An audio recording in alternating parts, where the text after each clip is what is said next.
Na quinta-feira, o deputado federal Marcel Van Hatten protocolou o pedido de abertura da CPI do abuso de autoridade. O objetivo é investigar excessos cometidos por ministros do Supremo Tribunal Federal e do Tribunal Superior Eleitoral.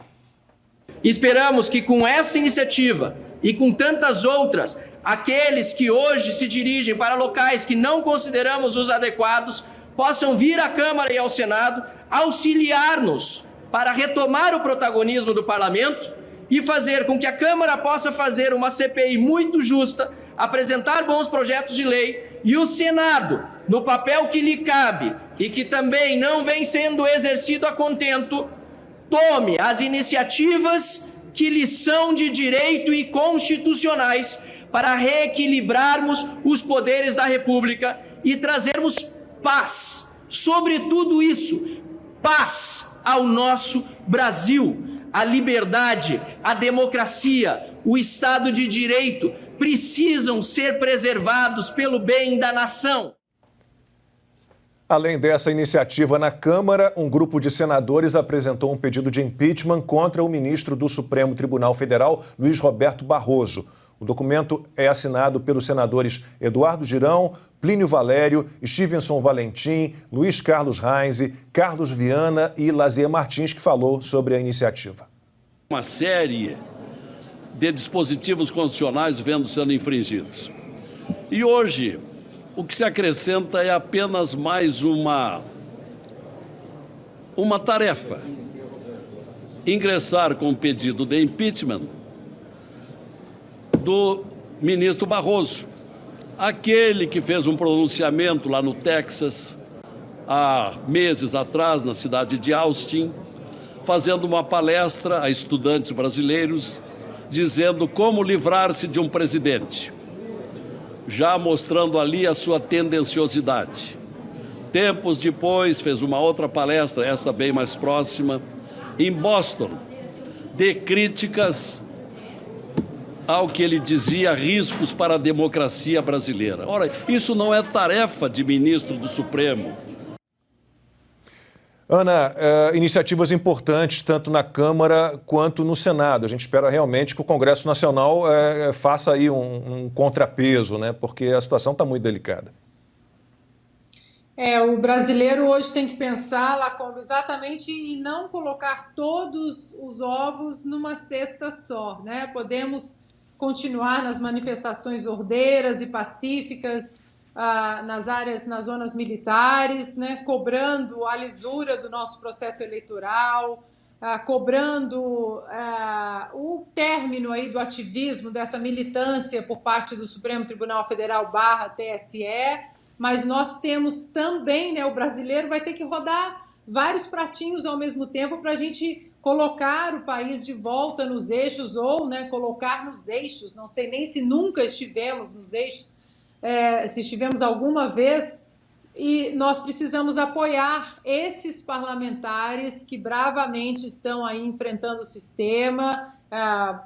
Mostramos a entrevista do Marcel Van Hatten, Lazier Martins, do senador Eduardo Girão, do general Mourão, né, agora eleito senador também. Nós precisamos ter vários movimentos paralelos que andam, né, da mesma forma, com a mesma velocidade e com o mesmo apoio, porque eles, do outro lado, eles tomaram tudo, né? Universidades, tomaram a imprensa, né, a velha imprensa, as instituições, interferência do judiciário no legislativo, no executivo. Então, nós também temos que abrir essa frente de poder atuar em vários frontes, né? E não colocar todos os ovos numa cesta só.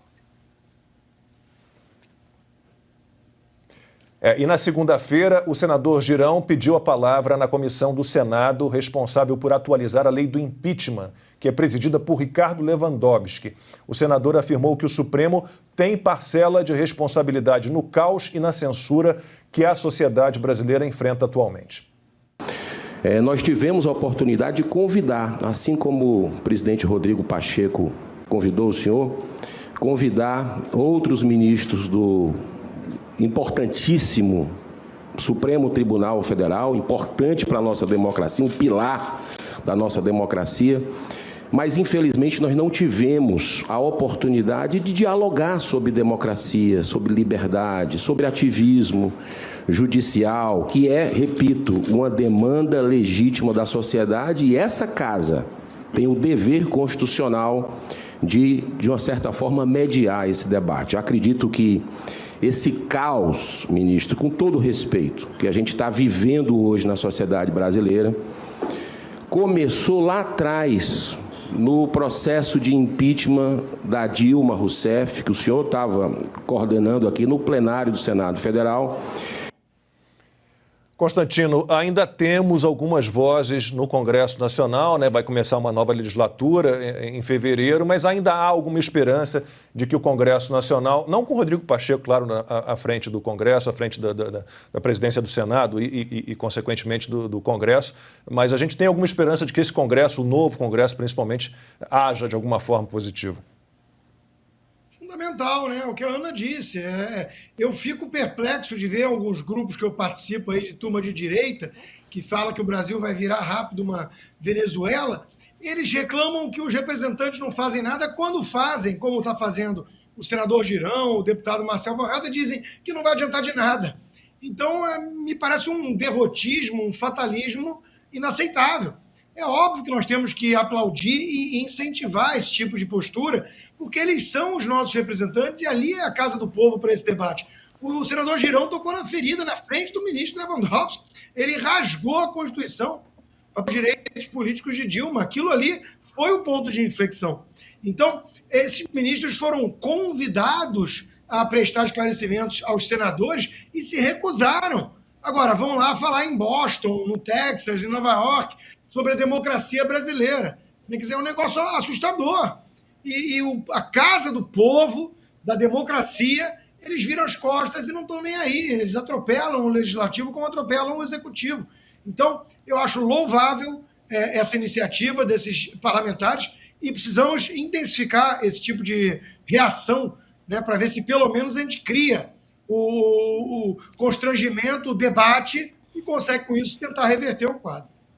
Augusto. Eu queria encerrar os meus comentários aí com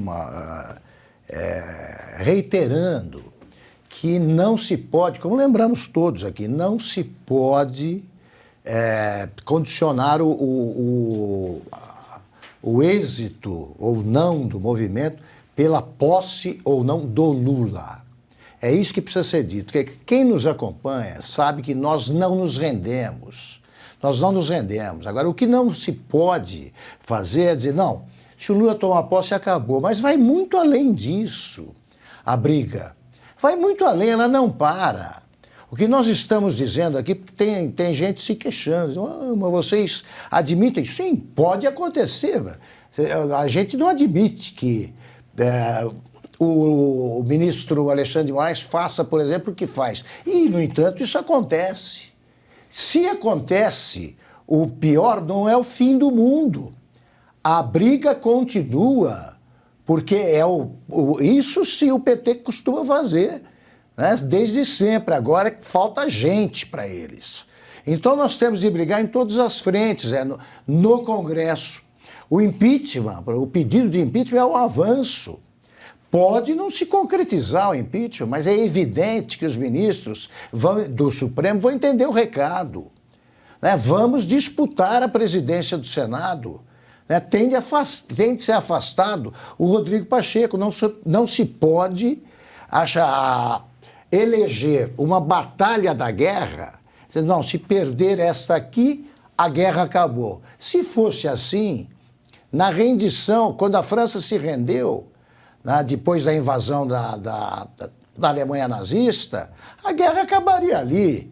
Os ingleses iam se render também e ponto final. No entanto, um general, o mais jovem general francês, que era o Charles de Gaulle, saiu do país para comandar a resistência fora. Dali, o que vai fazer um general? No entanto, era um sinal de que alguém resistia. E isso já deve ser visto como um alento. E o Churchill a gente vive citando aqui porque ele não se rendeu. E ele poderia também dizer, olha, depois da rendição da França, por que eu vou brigar sozinho? Não vou conseguir ganhar. Não é assim que se raciocina. A guerra é travada, apesar da participação da gente, com a participação ou sem. Então a escolha é essa. E nós temos de guerrear, seja qual for o rumo tomado pela guerra a curto prazo, acreditando sempre que nós venceremos. É isso.